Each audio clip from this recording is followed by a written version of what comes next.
Hello everyone, myself Nishant Kashyap. I am editor at Tagma Times magazine. I welcome you all for this second edition of Tool Talk Show. The first edition of Tool Talk that majorly focused on the trends, challenges and opportunities present in the Indian tooling industry featured Mr. Ashim Sharma, group head and partner of Namra Research Institute. It was very insightful. The session was great to start the series as we all learned all about all the various aspects about the Indian tooling industry. So today, for the second edition of the Tool Talk, we have Mr. Rajesh Nath, Managing Director of VDMA. It is stands for the German Machinery and Plant Manufacturing Associations of India. Welcome, Mr. Nath. I welcome you on behalf of TAGMA members and management. And Mr. Shanmuga Sundaram, who is the Managing Director of SNT Group and Vice President of TAGMA, would like to say a few words about Mr. Nath before we start the conversation. Mr. Shan, over to you.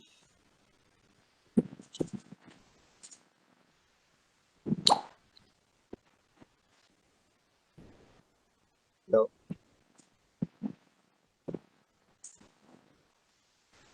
Hello. Yeah. Is Mr. Shan? He's there, but I guess some network issues. Okay, so no issue. Then in that case, I will introduce Mr. Nath. Mr. Nath is a managing director of VDMA India, the German Machinery and Plant Manufacturer Association of India. He has more than 31 years of experience working in various industries in Germany and India. He has also been accorded as the Cross of the Order of Merit, the highest civilian award from the German president for promoting Indo-German trade in engineering sectors. Welcome, Mr. Nath. I again welcome you for this show, and we are looking forward to an insightful discussion here. Thank you, Nishant, and a pleasure and honor for me to be on this show today, and also a hearty welcome to all the TAGMA members who have joined for this broadcast chat. Thanks. So before we start, I would just like to inform you that the conversation will be followed by a Q&A session after 30 or 40 minutes. I request you all to share your questions in the chat box, which you can see in the right corner of your screen, and also keep yourself in the mute mode so that you can enjoy the discussion without any interruption. So shall we start, Mr. Nath? Yes, please. We can go ahead. So, Mr. Nath, since you come from the VDMA and you have extensive experience in the Indo-German industry, and we know that India and Germany share a strategic partnership that has its basic in the strong business and economic links. In the 19th century, it was the German company Siemens that actually built the first telegraph connection between Kolkata and London via Berlin. So please, I would like to ask you the first question. Please highlight how the economic and trade relation have matured between these two countries over the year. Right. Thank you, Nishant. And I think thanks for this question and for the good introduction. I think you've set the tone for this discussion also. So, as you correctly mentioned, Nishant, the Indo-German relationship is a well-established old relationship, goes back more than 500 years back. Yeah. And the trade between India and Germany has been also developing very well. In fact, presently the trade volume, the bilateral trade among the two countries is almost about 20 billion euros, Nishant. And it has been growing at a rate of about 4 to 5% year on year, except of course we saw a slight dip in the last 2 years. Also, what is interesting, Nishant, is that there are around 1,700 German companies who are well established in India. And I think this shows also the commitment of the German industry to the Indian market. And these companies all employ almost, you could say, 4 lakh people directly or indirectly. And of course, among the European nation, Germany is the largest trading partner with India. Also, let me share some facts on the investment. So German companies have invested about almost $12 billion since 2000. Okay. A good aspect which I want to highlight, Nishant, is that it has not been trade in one direction only. We have seen a good development of exports from India to Germany also. And in fact, there are almost more than 200 Indian companies which are well established in Germany and are doing business with Germany. So there is a lot of potential. The trade, bilateral trade has been growing. And I think as we go ahead, this bilateral trade will become stronger. And as I mentioned, it's a very good potential for both, even the Indian entrepreneurs to do business with Germany, as well as German entrepreneurs coming to India, establishing themselves in India. Nisha. So nice to know, Mr. Nath, that the Indo-German trade relation have only grown, which we can also see around us from the number of products we see in our engineering industry, also some of the in the consumer market as well. So VDMA also has been working actively since many years and we have been involved in this. So can you just highlight VDMA India office, how it is facilitating the Indo-German business activities in both the countries? So is there Sure, experience? Nisha. Yeah. So VDMA, friends, it's the Association of the German Machinery and Plant Manufacturers. We are the largest industrial association, not only in Germany, but you could say in the whole of Europe, having almost 3,320 European companies as members of our association. The Yeah. combined turnover of the members is to the tune of about 205 billion euros. And VDMA is a 127-year-old association. So a Yeah. very well-established association. And Nishant, earlier I mentioned about the bilateral trade between India and Germany. Now, what is important to understand in the bilateral trade is also that the machinery forms a good chunk of this bilateral trade. Almost 1/3 of this is the machinery aspect. And when we look at the exports of German machinery to India, they are to the tune of about almost you could say 3,000 million euros. And from India to Germany is around 870 million euros. Now, coming to the VDMA member companies, we have around 600 VDMA member companies who are in the engineering sector, who are well established in India. And I think this is a very good development that we have. And each year we have more and more German companies in the engineering sector coming to India, establishing themselves in India. And one trend which we have seen, Nishant, if we go back 20 years back, perhaps the trend was to set up sales and service offices. Now, in the last 6 to 7 years, in fact, they have set up their own 100% subsidiaries, their own invested in India, set up their own manufacturing facilities in India. So I think it is a very good development also of the trade in the engineering sector among the two countries. And we are proud as VDMA to have contributed also to this bilateral trade, especially in the engineering sector, Nishan. Okay. So, Mr. Nath, as we all know that the German engineering is regarded as the best in class around the world, and in India also it's no exception, and we all feel that, it's in mindset that German engineering is the best. So, as you have extensive experience in German engineering industry, what is it that the Germans do differently that makes them an engineering superpower, and what Indians can learn from it? So, basically, I have two questions to yeah. What Germans do differently, and what Indians can learn from it? I think a very relevant question, and thank you for putting up this question, Nishan. I think there are 2 or 3 aspects I would like to highlight here, Nishan. Yeah. So one, I think, which really distinguishes Germany from the other countries is the dual system of education or training in Germany, which I think plays an important role in the development of the German engineering industry. Now, what does this mean? This means that graduates, they have the possibility to undergo practical training in Germany. So they are Yeah. absorbed by the companies. And the curriculum is such that either they do half day they are working in the company and half day they are attending lectures, or 3 days they are working in the company and 2 days attending lectures. So I think Yeah. this dual system of education or training, this is one of the important aspects. So that means this gives the advantage, Nishan, that when somebody graduates in Germany, he is more or less ready for the work or for the job. And I think this is one very important aspect which distinguishes Germany and India also. As the second, that's why I'll just touch on the second part of your question also. So in India, actually, Nishant, our curriculum, our education system is more theory based. The practical part is perhaps missing a little bit, and I think this is one thing which should be inducted or inculcated in our education system also.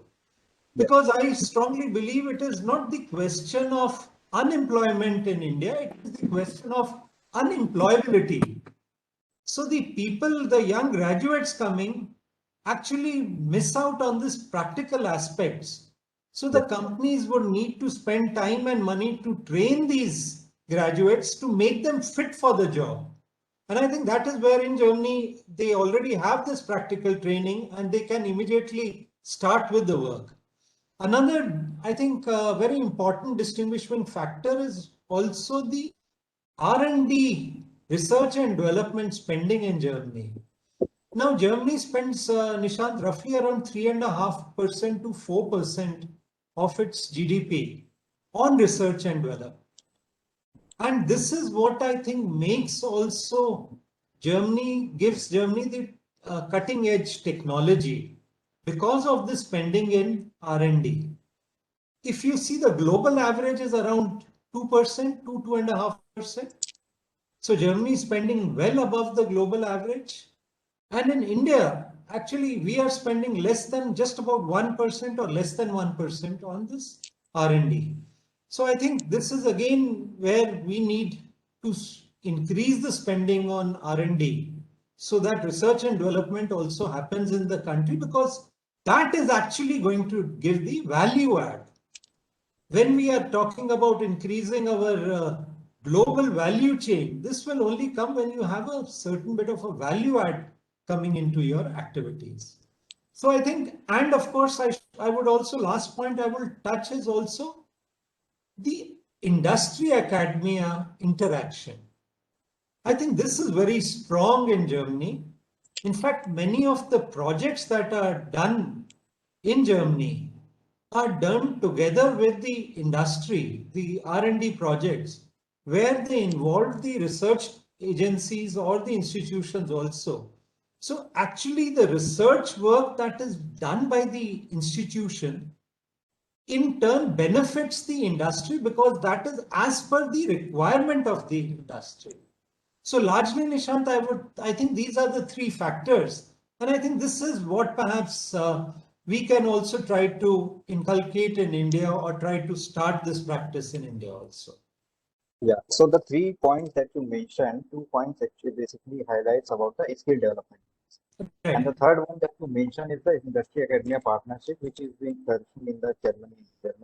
In India also, it has been started. Of course, not Yes. in the the level of what we see in Germany or in Japan or other countries. Right. So, what are the things the Indian industry or the tool makers per se, who are basically falls under the MSME, can do to partner with industry academia like NITs, IITs, or ITI to get to enhance the skill development activities and get more employable people. Absolutely. I think it's the more or less, if you look at perhaps following a similar pattern or a model, Nishant, perhaps it will be interesting. We have examples in India also, for example, from the automobile industry. The automobile industry has been very proactive. They have adopted ITIs. So they have, in fact, tried to put the whole curriculum in the ITIs as per their requirement. And I think this is one step even the tool makers could adopt, is that maybe look at adopting certain ITIs and then getting your curriculum inculcated in the ITIs, so that the people getting trained in the ITIs are also as per your requirement, because this can benefit the tool makers, the MSME sector in India. And this is an important part. And secondly, of course, as I mentioned, maybe a closer interaction with the research development institutions in India. So actually, the R&D work that is done should also help the industry. And yes, somebody has written Indo-German tool room is there. That's right. It is following. But if you see, I think the only difference is these are perhaps few examples, only a couple of handful of such examples. We have Indo-German tool room, or there's the Indo-Danish tool room also. Whereas in Germany, it is a well-established, full-fledged system. So I think this is what could be undertaken also by the sector here, and it would help and benefit the Indian tool makers also, Nishant. Yeah. In terms of curriculum also that you mentioned in the previous answer, we don't have much of a practice for the practical training. It's more of a theoretical base. Yes. Also, we don't see many of the courses related to manufacturing technologies dedicated in NITs and ITs as well. So, do you think that in incorporating these subjects dedicatedly in curriculum of these bigger institutes will also help in longer run? Sure. I think, I think we should identify here, Nishant, there are two stakeholders. One is the role what the government has to play, and the other is the role which industry has to play. Yeah. Now, the industry has to be actually proactive. The government, Indian government we have Skill India programs, so the government is spending a lot of money on skill development, skilling the workforce in India. And together, I think this is the right combination. Industry with the support of government can really achieve a certain level of skilling. And as you said, we also, yes, in India, we also have some very good educational institution. I have visited one myself before the pandemic, that is in, I think in Ghaziabad and AK Garg. Now, they have a very well established labs where with the state of art technology, where companies have actually given their equipments. So the youngsters or the students that are being trained, they would be trained to that level. In Coimbatore, earlier Mr. Shanmugam, your vice president, comes from Coimbatore. Now there is this PSG Institute. Now PSG also has a tie-up, for example, with Hof University in Germany, where the students go to Germany for 1 semester or 2 semesters.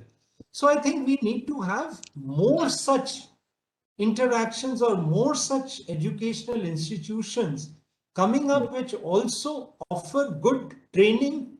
Because if you look at traditionally, if you look at our ITIs, Nishant, so the ITIs have been established many years back. So they're a little outdated in terms of the curriculum or also in terms of the facilities available. And that is where I think the industry can play a big role, is in trying to modernize the ITIs and make them again fit for the requirement of the industry. So I think there is a lot of role that the industry can play proactively in this regard, Nishant. Yeah. So coming back to business side, according to VDMA, its member companies in China, Russia, Brazil, and India are expected to do double-digit increase in their sales in 2021.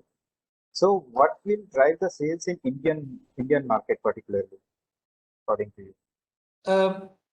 So if we look at, yes, unfortunately, the pandemic, we are all in the midst of a very strong second wave of the pandemic. Now, last year we saw our GDP fell. In fact, it is contracted by about 7 to 8%, largely because of the pandemic. And this year, the projection was a growth of about 12 and a half. Different rating agencies had mentioned between 11 to 12.5%. In fact, the year started very well. I think things were going well until we have got now hit by the second wave of COVID or COVID 2.0. So we are now talking about a growth. People have pegged down the growth slightly. We are talking about a GDP growth of about 8.5 to 9%. Of course, it will all depend on how quick we are able to recover from this lockdown, because the lockdown still has not been opened. Most of the states are under the lockdown. So how quick we are able to come out of this lockdown and how quick the industry will be able to rebound. But certainly there will be a lot of pent-up demand, because if you see again, 2 months in fact have gone, maybe 3 months will go by the time the lockdown opens. So there is going to be a pent-up demand, and certainly the tool industry is very much dependent on the automotive industry. Now, automotive industry should pick up. Also, we've seen with the pandemic, there is an interest of the people to move perhaps from two-wheelers to four-wheelers. So that will give a boost to the automotive industry. Then we are seeing the PLI scheme of the government, Indian government. I think that is a major step that the government has taken to boost the manufacturing infrastructure, the manufacturing ecosystem in India. And not to forget the government spending. I think the government role in giving a boost or giving a push to the economy is very important. And the government has, in fact, in the last budget, it has increased its allocation to infrastructure projects by 10%. So we are talking about almost 1.4 trillion spending in infrastructure in the next few years. And when we talk about infrastructure, automatically it will help in the growth of the core sectors, be it cement industry, be it a steel industry, capital goods industry, power industry. So this will all help and give a boost to the infrastructure development and the core sectors. And I think these are the sectors: infrastructure sector, automotive sector. Of course, then there are other smaller sectors which have again a lot of significance, for example, for the tooling industry like medical technology. Now, this is a sector that is coming up very strongly in India. And I think this also has a lot of potential. Agriculture, machinery, tractors, as it is, India is the largest producer of tractors. Last year, despite of the pandemic, in fact, the production of tractors hit record figures. So again, that is a good opportunity for the tool manufacturers, even construction equipment where there is a lot of application of the tools, I think. So these are all sectors which will grow and give a boost to the industry, to the economic development, as well as to the tooling industry also, Nishant. Yeah, yes. Right. So, coming to the technology side, so Germany is a front runner in the adoption and promotion of smart technologies. In fact, the word Industry 4.0 was coined by the German government. So, which is the buzzword in the manufacturing industry Yeah. now. So, how the Industry 4.0 concept can help Indian MSME, especially the tool and die makers? Absolutely. I think a very relevant question in present time also, Nishant. So let me come to Industry 4.0 and some of the misconceptions that are there. So generally, there is a misconception that Industry 4.0 is something like a black box. Nobody understands. There is a lot of spending required, especially when you look at MSME sector. There is apprehension that if we adopt Industry 4.0, it will be, will we be able to handle it? The steps in automation, can we handle it? The cost, can we handle it? Now see, what does Industry 4.0 talks about? Industry 4.0, when we take in a very basic term, is connecting the machines, capturing data from the machines, and using this data, big data, for analytic purpose. Now, Industry 4.0 is a journey. So you can take various steps just as in a journey. You cannot complete a journey in a short period. So you can go step by step. So maybe first look at having sensors in your machine so that you can capture the data. So then the second step is capturing the data, analyzing the data. Now, especially in my opinion, Nishant, Industry 4.0 has more application for the MSME sector, because let us take a bare fact. A loss of production of 1 day, 2 day, or a week will impact the MSME much more than it will impact a larger company. A larger company will normally have deep pockets. They can perhaps withstand the loss of production for 1 week, whereas an MSME will be badly hit. Now, if you adopt the basic steps of Industry 4.0, and here I would say, first identify the steps that you require for automation. Then I would say use baby steps. You don't have to really go for the whole gamut of automation. Use baby steps, what you can automate, which processes you can automate. And coming to some applications of Industry 4.0, which will have immense benefit for the MSME sectors, are things like remote monitoring, condition monitoring. So you can capture the data. So if you look at how's the traditional work done in a factory, You're collecting the data, maybe after a week, you're actually seeing the data.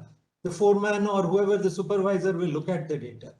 But with Industry 4.0, you're getting real-time data. And once you get real-time data, you can really analyze that data and draw benefit out of the real-time data. So for an MSME, he can say if the machine tool is going to fail, you know that the bearing temperatures have increased, there's vibration in the bearings. So you can take preventive action. So before the breakdown of the machine, you try to change the bearing. This is just a small example I'm giving. Just change the bearing so that you can prevent the breakdown of the machine. Then second, also for MSME, you've delivered your machines. Now, especially look at this pandemic period where people are not able to travel. So if a customer calls you from a remote location, you have the data available on your laptop. You can analyze the data and then perhaps guide the customer also what remedial or what maintenance steps can be taken. So these are, I think, some of the basics of Industry 4.0 which can be followed and which will immensely benefit the MSME sector, Nishant. Yeah. So we are going through a very volatile, market condition with pandemic and. So according to you, what major manufacturing trend shaping up in this industry and how it will impact the tool and die makers?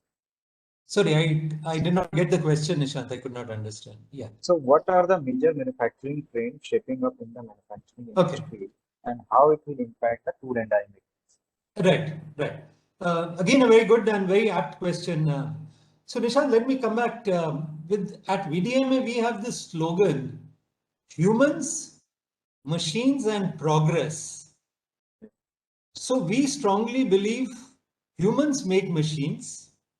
Humans and machines together will lead to the development of the industry, will lead to the development of the society, will lead to the progress of the country. So I think certainly I mentioned about Industry 4.0. That is an important trend that is coming up. IoT, Industry 4.0, smart manufacturing. But the other trend, which is also, I think, which is going to shape the manufacturing industry, which will also impact the tool and die manufacturers, there is going to be a level of automation will increase. And especially, I think, the pandemic has shown where there is shortage of labor, you have other constraints also, manpower, contact of manpower, people not being there, contact of machine with humans also is to a certain extent limited.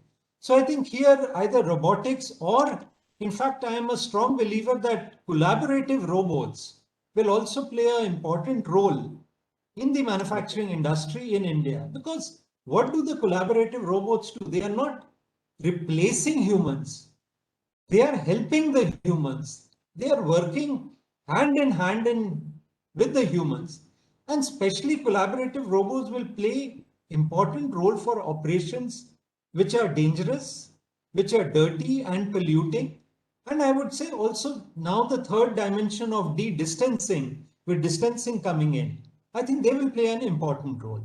So I think this is going to be the trend. And of course, then we will also have other aspects coming in like additive manufacturing, especially 3D printing, additive manufacturing, and especially in the pandemic period when your supply chain is disrupted. I think additive manufacturing really offers a solution, an optimal solution. And I think even for the tool and die industry, this will play an important role. And maybe just let me touch upon the last point, which I believe will also have an impact, is when we are talking about virtual reality, augmented reality. Now, again, when we are talking about automation, when we are talking about pandemic, now these are things you can do distant training using these tools. You can do remote monitoring, you can do conditioning monitoring, you can view the machines from a distance using the tools. So all these will, I think, play an important role as we go ahead. And this will, in fact, benefit and help the industry and help in the development and growth of the industry. Right. Okay, so just a couple of more questions now before we take audience questions. Sure. So according to you, what Indian tool makers can learn from their German counterparts? Right. So Nishant, if we look at the structure of the industry in Germany, In fact, I would say there is similarity between the German industry structure and the Indian industry structure. Now, if we look at our manufacturing industry, the MSMEs form the backbone of the Indian industry. In fact, we have almost, I think, 6.34 crores MSMEs in India. And what is interesting, Nishant, is 99% of these MSMEs employ less than 10 people. So coming to Germany now, Germany's structure also is largely dependent on the Mittelstand, which is the mid-size companies, mid-size family-owned enterprises. However, one difference is many of these mid-sized companies, which perhaps employ 30 people, 40 people, or 50 people, have become hidden champions. They have, in fact, become the market leader in their field of activity or in their technology. And I think this is an amazing development. A company having 50 people is a market leader, is a hidden champion in that particular domain. And I think this is where the Indian industry also needs to go. So what I would say, adopt good practices. That is what the German technology stands for. The German manufacturing stands for. Good manufacturing processes. Focus on quality. Now, quality is prime importance. I think there is sometimes perhaps we go a little flexible on the quality aspect. So I think quality, you should try to maintain the quality. And then, of course, there are various, economy of scale is one thing which is beyond this thing of the companies. At the moment, we perhaps don't have that economy of scale available in India. But I think as we go ahead, if the policies, the Make in India 2.0 or Atmanirbhar Bharat, production linked incentive schemes of the government, if now they are, once they get into activity or they see more development here, so I think the scale will increase in India also. So I'm sure, I think there is a lot of potential for the Indian MSMEs also to grow, and they will also grow. I'm very optimistic that the Indian MSMEs will grow. So, as you are optimistic, my last question is about this optimism itself. So we all know that India holds huge opportunity as we are one of the fastest growing economy. We have one of the largest or maybe the largest young population, and the consumer purchasing power is also increasing rapidly. Whereas Germany is an engineering powerhouse that exports technologies to the world. So now, if we, add these two countries, how tool makers from these two countries can collaborate and leverage each other's strength? Again, a very good question, very relevant question, Nishant. Nishant, first of all, I would, in fact, like to salute all our viewers and audience. They represent a very important industry, the tool makers industry. It is called the mother of all industries. In fact, the manufacturing sector is dependent on the tool makers. And I think my humble appreciation with folded hands to all the MSMEs present here, because doing business in India is not an easy proposition. You have fought, you have struggled, you have established your businesses in India. And this shows your resilience to develop the business in India. And this is what the Indian success story is all about, the MSME sector and the resilience and development of the MSME sectors. Now, how can the MSME sector develop further in India? The development can come, especially let us look at your industry, Nishant, the tool makers industry. Look at collaborative efforts. What can be done collaboratively? Now, one company cannot maybe have all the facilities. Look at common facilities, where common facilities can be set up. Look at collaborating. There are many foreign players who are ready to collaborate with the Indian enterprises. Even when German companies come to India, they are looking at good vendors in India, good suppliers in India. So utilize these opportunities. Now the world has become a global field. We are no more constrained within the boundaries of our country. And with the slogan of our Honorable Prime Minister, vocal for local, go global. This is the slogan and this is what has to be adopted. So I think, and with the support of an association so strong and well established like TAGMA, I think the members are in good hands. And I'm sure with the support of the members, TAGMA can make strides and support the industry. And this is where we have to go ahead, Nishant. And I'm very optimistic, as I said, that India growth story, we are going to see exciting times ahead. We are going to see development growth rates of about 11, 12, 13% in the years to come.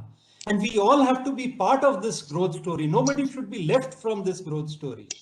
So again, I wish all the members of TAGMA, I would like to compliment TAGMA on the good work it has been doing for the industry, 30 years, 31 years, appreciation to TAGMA and all its members for taking the industry. You have reached a value of 18,000 crores. Now, this is a big volume. It is not a small industry, Nishan. And the industry can only grow further here. Growth rates of 10, 12, 15% should be achievable because the industry will grow. And why this growth story of India is so important? We are a young population. We talk about a demographical dividend.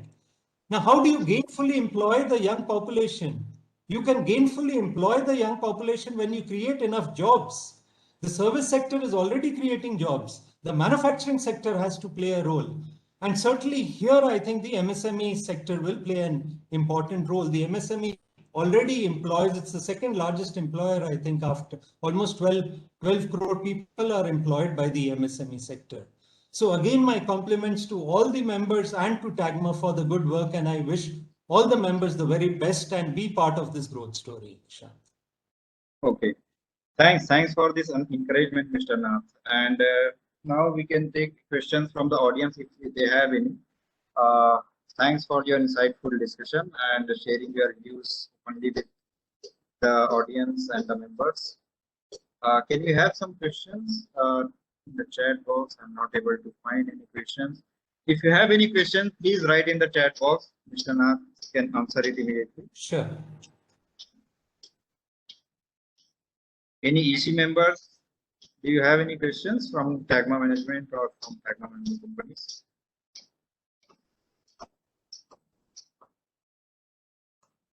This is a mention of NTTF. I think, again, NTTF is doing a tremendous good work, Nishant. I think training the students, training the youngsters, making people fit for the industry. I have visited myself, visited the NTTF centers in Bangalore, and I think really good. In fact, they had invited me also for the opening of the 3D printing lab here. So I think it's really good. My apologies, I missed mentioning NTTF, but I think the role of NTTF is really praiseworthy for the industry. That's good. That's good. So we don't have any question. So we have one question from Mr. Subhas. Does discipline playing prime role for the growth? I think he meant from the German and the India point of view. Does discipline? Yes. Yes, Subhashi. I think discipline is very important. I think even whether in personal or professional life, you have to follow a certain bit of discipline, a certain bit of routine. घर में follow नहीं करेंगे तो बीवी आपको खाना नहीं देगी या टाइम पे खाना नहीं मिलेगा, डिसिप्लिन नहीं होगा तो. So of course, yes, this is a characteristic, and in business also, I think a certain level, but more than I think, yes, discipline is there, but more than, I think the focus should be on how to attain good quality. I think that is, Subhashi, very important in whichever industry you are, whatever product you are manufacturing. Try to excel in that because I think as we go ahead, the competition will become more stiff. So who will stand out? Companies will stand out which have that cutting edge, extra, something extra than the other. And that is what each one has to look, how you can attain that cutting edge that will distinguish you or make you stand out, either through your quality or through your pricing or through the technology that you're offering. We have another question from Mr. Rohan. He writes, my question is more from the marketing perspective. With other challenges, Indian tool makers also struggle in marketing area, reaching out to their target audience and showcasing their services. Can you throw some light on new marketing strategies or initiatives to be adopted by Indian tool makers? Right, very good question. So I think what the pandemic has really taught us is the digitization. So this was something, who could have believed that automobile sales could also be done online. In fact, now we are finding almost, depending on which, in the luxury segment, some of the car manufacturers, almost 15 to 20% of the sales is happening online. So I think what needs in this period of pandemic, where there is going to be restriction on travel, I think at least this year, I'm not sure about next year, but this year, certainly travel will not be possible or will be curtailed to a large extent. So look at the online platforms, what are there. There are a lot of online opportunities that are coming up, virtual exhibitions that are happening. Many of the Indian associations have also been very active. I think participate in these virtual associations, develop the network that needs to be developed now, especially I think with digitization, with the online platforms that are there.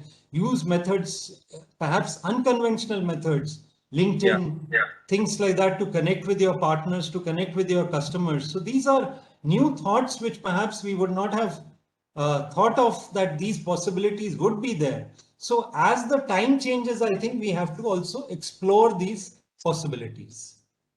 Okay. So now we have another question from Mr. Sachin. Any comments on cash flow difference compared to Germany? Indian tool makers are struggling to maintain the cash flow due to late payment discipline from the OEMs. Certainly, who has asked the question? Anji, क्या नाम क्या है उनका? Sachin, Mr. Sachin. Sachin. So Sachin ji, I think the story is the same. Even the German manufacturers are in a tight position, but perhaps because of good business practices, perhaps. But of course, payment is an issue with the German manufacturers also. And unfortunately, in this pandemic period, when we are all caught in the same vicious cycle, I think there is very little solution I have, or suggestion I can give. But of course, I think the story to some extent is similar. In fact, as VDMA, we have also conducted business climate survey amongst our members. So certainly, when we did the survey during the first wave of pandemic, pending payments was one of the major issues that the companies also complained. So I think घर घर की कहानी है, इसमें तो कोई all are in the same boat. Yeah. So we have one question from Mr. Ganesh. He says we have an opinion. We have an opinion that German engineering is over-engineered to take care of extra safety and becomes expensive. Kindly give your input. Certainly, I think Ganeshji, to some extent, yes. Also, to some extent, no. See, safety plays a very important role in Germany. So any machine you take, always the safety sensors are as a standard fit in Germany or in Europe. Whereas in India, still we do not consider those safety sensors to that extent as standard fits. But I think the story is going to change to some extent in India also. The government has already come out with the machine safety guidelines, and I think it is in the draft proposal. So these would be implemented, where again then part of safety would need to be adopted in the machines. So certainly, yes, they will, I think, in India also. So maybe the German manufacturers are already geared up well for this change that will come. And I would also strongly suggest the Indian companies to look at this aspect, because this machine safety guidelines will come into practice sooner or later. Yeah. Mr. Arvind Chawla, who is also EC member of TAGMA, he asks, is there any VDMA plan to coordinate with Indian tool makers for need of tooling for import and export from India? Arvind ji, namaskar. Good to have you on the show.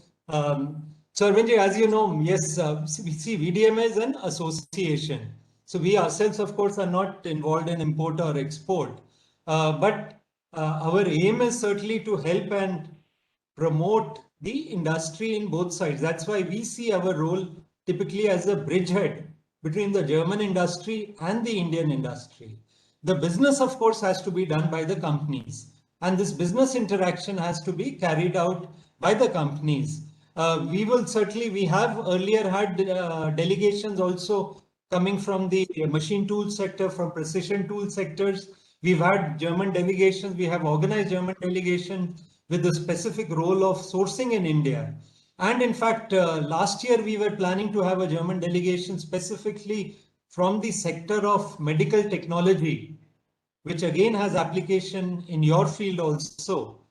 So maybe I'm not sure whether this year we do plan to have this delegation. If it is possible this year, we will try to have this delegation from German companies, but certainly we are quite active, and our aim is also to get German companies to come to India.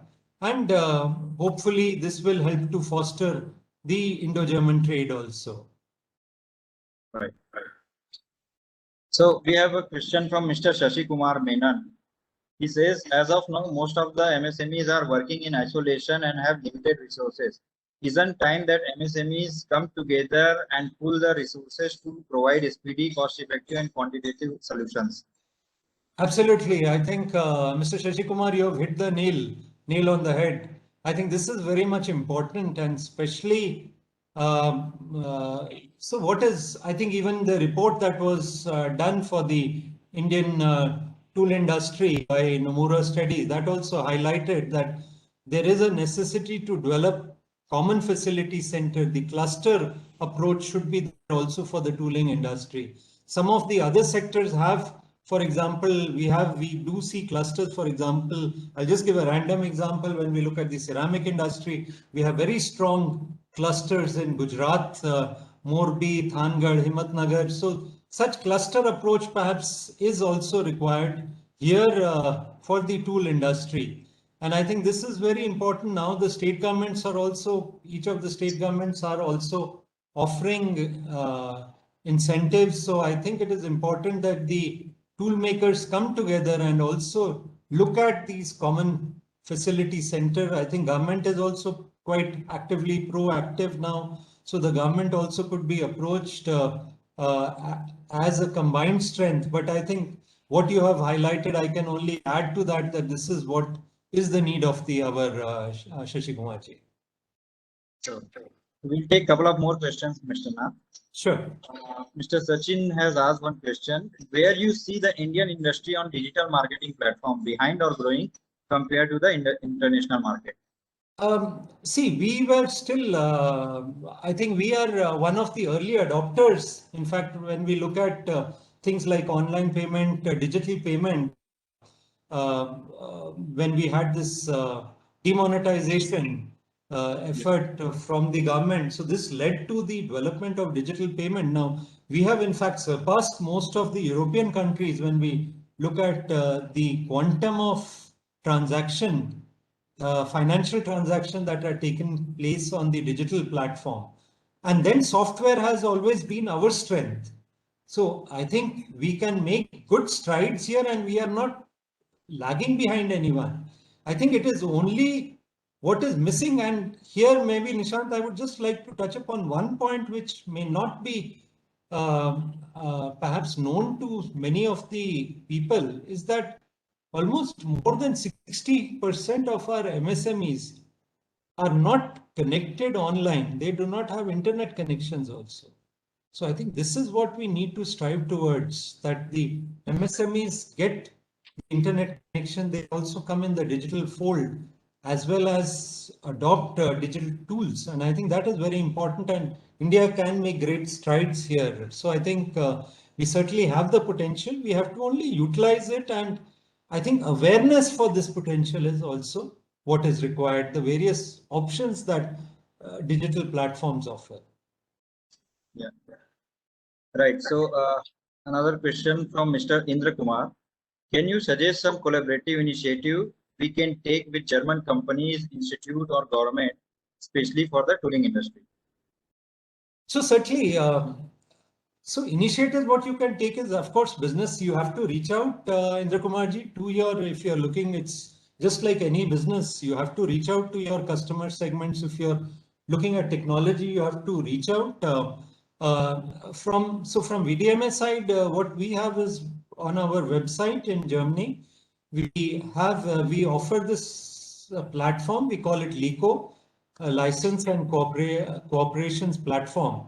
So if you write to me, I will share my email ID. I'll just type it. If Nishant, am I allowed? I can share my email ID. Yeah.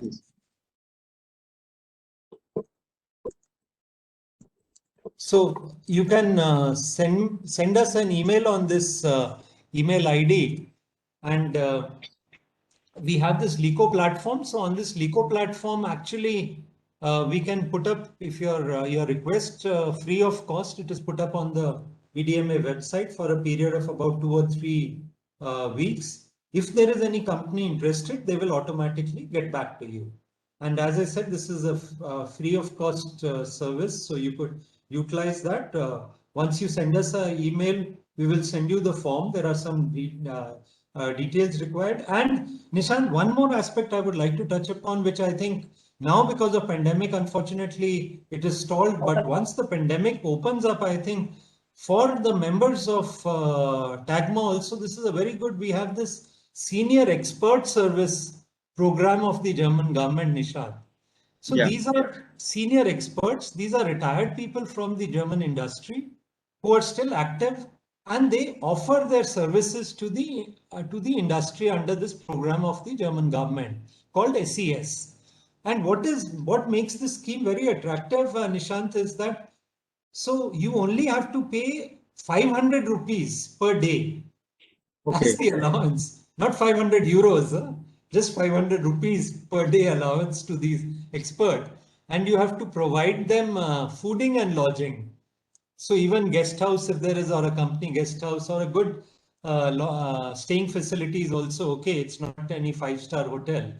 And they come physically. They come for about period of, we've had many cases of these experts coming to India. So VDMA is one of the nodal agencies. So again, if you're interested, you could please feel free. You could write to us and we will send you the SES form. Of course, as I mentioned, due to travel restriction, it is not possible presently, but I'm sure next year you could utilize this. And I think this is an excellent opportunity for the MSME sector. So these experts can help you in maybe improving your quality. Of course, what they don't do is they are not there. They will not do any marketing for you. Plus, they will not do any design work for you. But they can help in training. They can help in improving your production flow. They can help in training your people on the shop floor, making them aware of quality. What are the quality requirements? In fact, they also help you if you're looking to tap on European customers. Some of them can also help you in preparing your documentation, how your presentation should look like, what certifications you need. So all this also help is there. And again, as I mentioned, VDMA is a nodal agency. And I think what really makes it attractive is the cost aspect, just 500 rupees per day for this expert. So if you're keen, please write to me. I will put on my colleague Sandeep Roy at our Calcutta office handles this, but you could write to me and we will send you the form, and then you could fill up the form and we can look into it. Yeah, nice. One last question, Mr. Nath. Mr. Naveen Kumar has asked this question. Can COVID be an opportunity for India, especially for the medical tool industry? Yes, certainly. I think we have seen because of COVID, there is a development in certain sectors. Medical technology sector, I think, will certainly get a boost. Even if you look at, for example, food processing sector, where also you have electronic sector, intralogistic, material handling. But certainly, medical technology sector is an important sector, and I think that will surely get a boost because of the COVID development, not only in India but globally, Naveen. Yeah. Thank you, Mr. Nath, for taking my questions and then the audience questions, and it was really insightful talking to you. I enjoyed thoroughly. For the audience, if you have any question, you can write to Mr. Rajesh Nath. He has already provided you any his email IDs. Thank you so much for coming here, Mr. Nath. I thank you again. Yeah, And, thank you. Thank you, Nishant. And also, I would like to thank you and Tagma for inviting me to share my thoughts, some thoughts on Indo-German trade, how development of Indo-German trade. And as you perhaps could make out, I'm quite passionate about the MSME sector. Yeah. So I wish all the members of Tagma, I think in these difficult circumstances, be brave, make your business. I think what is required in these times is agility in fragile times. So try to be agile in fragile times and stay well, everyone. Stay safe. Wishing you and your family. I think safety is the first important, most important aspect at this stage. And that's why I wish everyone at Tagma, all the members, all the office bearers, the committee members, a safe, stay well, stay safe. And thank you, Nishant, for having me. thank you so much, sir. Thank you so much for your encouragement and the wishes. With Thank this, we'll close this session, and please stay tuned for the next session. We'll inform you shortly with the new members. I guess Yes, Mr. Shanmugha Sundaram is trying to say something. Yes. Thank you, Rajesh Nath.